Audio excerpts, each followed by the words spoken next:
কক্সবাজারের টেকনাফে জন্মদিন উদযাপন করতে গিয়ে ঘটেছে অদ্ভুত এবং বিপজ্জনক এক ঘটনা।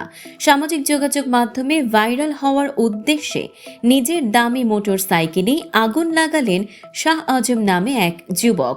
রোববার রাতে ঘটে এই ঘটনা। ভয়াবহ মুহূর্ত হলেও সৌভাগ্যবশত কেউ আহত হননি। ভাইরাল হওয়া ভিডিওতে দেখা যায় সেলিম নামের এক ব্যক্তি মোটর সাইকেলের ওপরে পেট্রোল ঢালছেন, আর পাশেই আগুনের মশাল হাতে দাঁড়িয়ে আছেন শাহ আজম।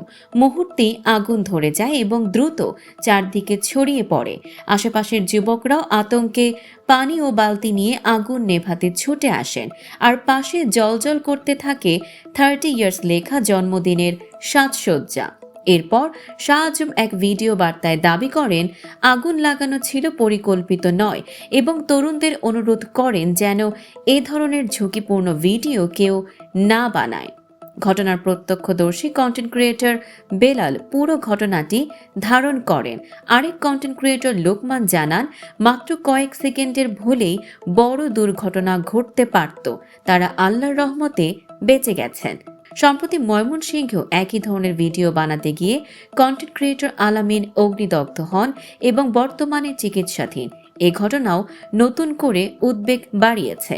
দর্শক, সাম্প্রতিক ও চমকপ্রদ সব খবর পেতে ফলো করুন আমাদের ফেসবুক পেজ সিবি24 টিভি এবং সাবস্ক্রাইব করুন ইউটিউব চ্যানেল সিবি24 অফিসিয়াল।